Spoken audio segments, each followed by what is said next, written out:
वालेकुम दोस्तों, उम्मीद करते हैं कि आप लोग खैरियत से होंगे। दोस्तों, गुजरात के अंदर इमरान प्रतापगढ़ी ने एक स्पीच दिया था जो कि बहुत वायरल हो रहा है। बिल्कुल वो स्पीच शायराना अंदाज में दिया गया था और सुनने में भी बहुत मज़ा आता है। तो चलिए मैं आपको उस वीडियो पे आपको रिएक्शन दे के दिखाता हूँ, और अगर वीडियोस पसंद आए तो सब्सक्राइब और वीडियो को शेयर ज़रूर करना। तो चलिए वीडियोस को शुरू करते हैं, आप एंड तक जरूर। कि मैं अगर महात्मा गांधी के दौर में पैदा हुआ होता तो शायद अंग्रेजों के खिलाफ उनके साथ चल रहा होता, लेकिन मैं इस दौर के गांधी के साथ पैदा हुआ हूं तो मेरी खुशनसीबी है कि मैं इस मुल्क को बचाने की लड़ाई में इस दौर के गांधी के साथ चल रहा हूं, राहुल गांधी के साथ चल रहा हूं। आंधियों को जरा खबर कर दो, शेर वापस पलट के आएगा।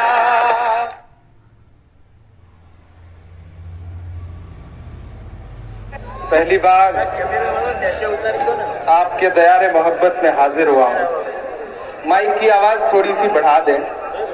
मुझे पता है ये गुजरात है, यहाँ आवाजों पे पाबंदी है, लेकिन जिग्नेश और इमरान प्रतापगढ़ी की आवाज रोकने की हिम्मत कम से कम सरकारों में तो नहीं है, तो थोड़ी सी बढ़ा दें, थोड़ा सा बेहतर कर दें इसको। पहली बार आपके दयारे मोहब्बत में हाजिर हुआ हूं। बहुत दिन से सोचता था किसी मशायरे में आऊंगा तो आपसे बातचीत होगी, गुफ्तगू होगी, लेकिन आज आया तो एक सियासी मुलाकात के लिए आया। मैं भी जिग्नेश को सुन रहा था, पहली बार उनकी विधानसभा में आकर के उनके गांव में, उनके इलाके में उन्हें सुन रहा हूं, वरना इससे पहले जब भी मौका लगा उन्हें दिल्ली में सुनने का मौका मिला। उनके काम देखे हैं, उनका संघर्ष देखा है, और आज उस भाई के लिए आपके बीच में हाजिर हूं। मेरी आंखों के सामने बड़ी तादाद में बड़गाम के आसपास इलाके के तमाम जिम्मेदारान, नौजवान, बुजुर्ग, और इस तरफ मेरी माएं बहनें बैठी हुई हैं। मैं सबको सलाम करते हुए चंद मिनट आपसे गुफ्तगू करना चाहता हूं।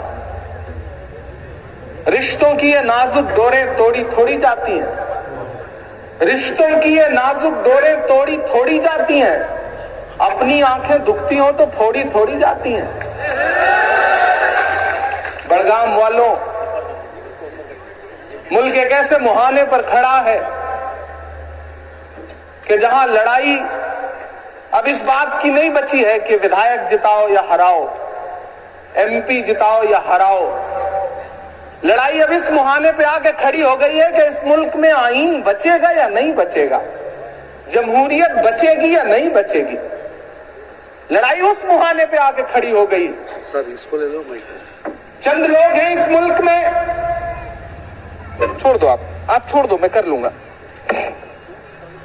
जिनका एक ख्वाब है, वो चाहते हैं कि मुल्क डॉक्टर बाबा साहब भीमराव अंबेडकर के लिखे हुए संविधान से न चले, बल्कि उनकी तानाशाही से चले, उनकी मर्जी से चले। वह चाहते हैं कि जो सपना कभी महात्मा गांधी जी ने, पंडित जवाहरलाल नेहरू जी ने, मौलाना अबुल कलाम आजाद साहब ने देखा था, वो ख्वाब मिसमार कर दिया जाए, पामाल कर दिया जाए। इसलिए बसू गांव और उसके आसपास एतराफ के जो तमाम बुजुर्ग बैठे हैं, मैं उनसे थोड़ी देर बहुत संजीदा गुफ्तगू करना चाहता हूं। मैं पिछले कई दिन से भारत जोड़ो यात्रा का हिस्सा हूं। तकरीबन 64 दिन से हम लोग मुसलसल चल रहे हैं एक ऐसी यात्रा पे जिसका नाम है भारत जोड़ो यात्रा। भारत को जोड़ने की कोशिश। और उसी दरमियान जब साथी जिग्नेश ने यह कहा कि आपको मेरे इलाके में आना है, लोगों से मुलाकात करनी है, अपील करनी है, तो मैंने जिग्नेश से कहा मेरे भाई ने बुलाया है तो मैं जरूर आऊंगा।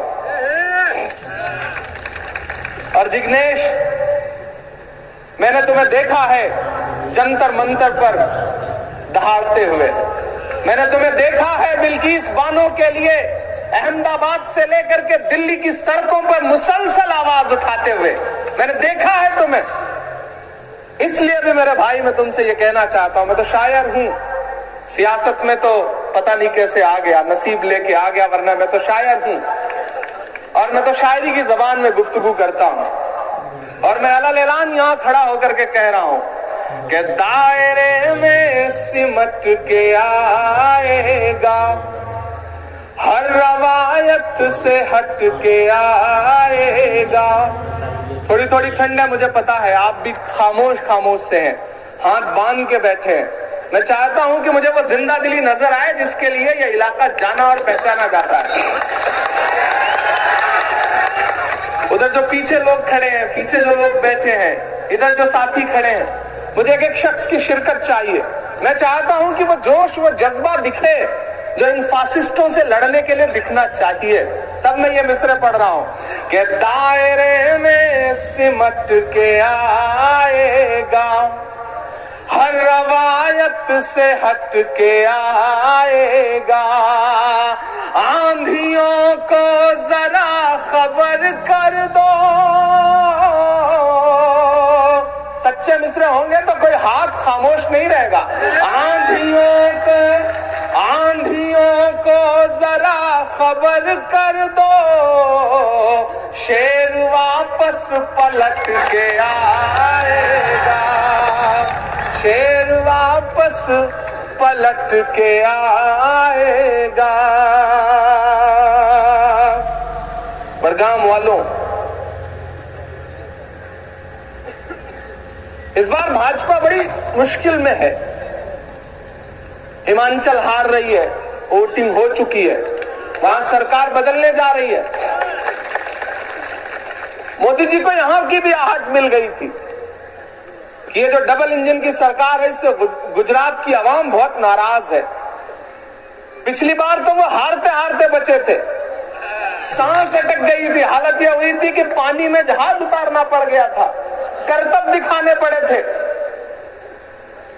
तो फिर इस बार भी उन्हें पता था कि चीजें खराब हो रही हैं, तो उन्होंने सोचा अकेले नहीं जीता जा सकता, तो उन्होंने दो दोस्त बुलाए अपने, एक दिल्ली से और एक हैदराबाद से। उन्हें यह पता है कि अकेले नहीं जीता जा सकता। लेकिन मैं यहां खड़ा होकर के आपसे कहना चाहता हूं, मेरे भाई, मेरे साथियों, मेरे अपनों, आप जानते हैं कि पिछले 10-12 साल में मुसलसल सियासत में आने से पहले भी मेरा खुदा गवाह है कि मैंने आज तक कभी भी एक लम्हा भी आपकी फिक्र के बगैर नहीं गुजारा है। आपके मुद्दों पर लड़ता रहा हूं। जो भी प्लेटफॉर्म, जो भी ताकत, जो भी हुनर ऊपर वाले ने मेरे हाथ में दिया था, मेरे हाथ में जो कलम दिया था, मैंने उस कलम का इस्तेमाल महबूबा के जुल्फ और आंचल पे नज़में लिखने के लिए नहीं किया। मैंने पहलू खान की मां का दर्द गाया, मैंने नजीब की मां के आंसुओं को अपनी शायरी बनाई। मैं मुसलसल लड़ता रहा आपके लिए, और उस बुनियाद पर यहां खड़ा होकर कह रहा हूं कि मेरे भाई, लड़ाई बहुत बड़ी है, और जब बड़ी लड़ाई होती है तो छोटी छोटी नाराजगी को नजरअंदाज किया जाता है।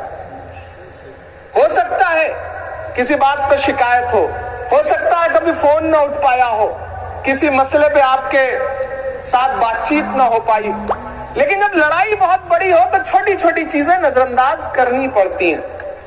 मेरे बुजुर्गों, मैं आपसे ये कहना चाहता हूं कि इस वक्त कांग्रेस जो लड़ाई लड़ रही है वो बहुत बड़ी लड़ाई है। वो लड़ाई है कि दिल्ली में बैठा हुआ हाकिम ये चाहता है कि मुल्क संविधान से ना चले, देश जमहूरियत से ना चले, उनकी मर्जी से चले, लेकिन एक शख्स है इस देश में जिसका नाम राहुल गांधी है, वो कह रहा है कि मैं आरएसएस की नफरत वाली राजनीति के खिलाफ सीना ठोक के खड़ा हूं, और पिछले 64 दिन से मुसलसल 25 किलोमीटर रोज वो आदमी पैदल चल रहा है भारत को जोड़ने के लिए। मैं उस यात्रा का हिस्सा हूं। मुझसे एक पत्रकार ने कहा, इमरान साहब आप इस यात्रा में चल रहे हैं कन्याकुमारी से, आप क्या कहेंगे? तब मैंने एक ही बात कही थी कि मैं अगर महात्मा गांधी के दौर में पैदा हुआ होता तो शायद अंग्रेजों के खिलाफ उनके साथ चल रहा होता, लेकिन मैं इस दौर के गांधी के साथ पैदा हुआ हूं तो मेरी खुशनसीबी है कि मैं इस मुल्क को बचाने की लड़ाई में इस दौर के गांधी के साथ चल रहा हूं, राहुल गांधी के साथ चल रहा हूं। और आप यकीन जाने, बस गांव के तमाम साथी